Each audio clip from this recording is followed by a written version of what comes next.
Jeunes de secondaire 5 de Québec assistent à cette séance avant les balles de finissant pour les sensibiliser aux méfaits de la vitesse et de l'alcool au volant. Ça s'appelle « Prends un volant sur ta vie » et ça arrive aujourd'hui alors que la Société de l'assurance automobile du Québec a dévoilé des chiffres alarmants sur les décès chez les 15 à 24 ans au Québec. Le nombre de décès qui est passé de 46 en 2016 à 75 en 2017, donc un bond de 29 décès et un décès sur 5 survient entre minuit et 4 heures du matin.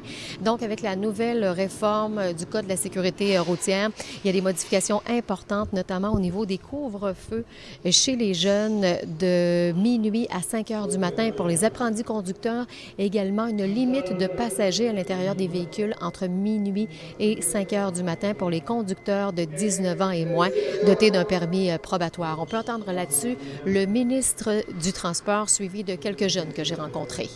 C'est pour ça qu'on a mis des dispositions très précises. On ne les voulait pas trop restreignantes pour les jeunes qui conduisent de façon responsable non plus, mais on voulait regarder ce qui se faisait de mieux ailleurs puis dire est-ce qu'on est capable, nous, ici au Québec, de réduire l'impact qu'on a sur les jeunes conducteurs au niveau des décès routiers. Ça nous brime un peu dans notre liberté, c'est pour ça qu'il y a beaucoup de monde qui s'oppose à ça.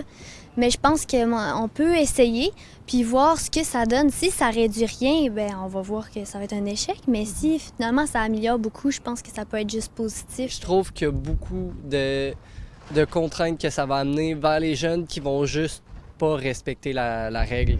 Par ailleurs, l'année dernière au Québec, en 2017, les distractions au volant, donc l'utilisation de cellulaires au volant, les fameux textos, sont devenus la première cause des décès sur les routes avec 35 % d'implication dans les accidents derrière la vitesse, l'alcool, la fatigue. Et le ministre n'a pas caché sa très forte préoccupation à cet endroit. Il n'y a aucune raison de regarder son téléphone, il n'y a aucune raison de parler au cellulaire quand on conduit au Québec. C'était Julie Couture pour TVA Nouvelles à Québec.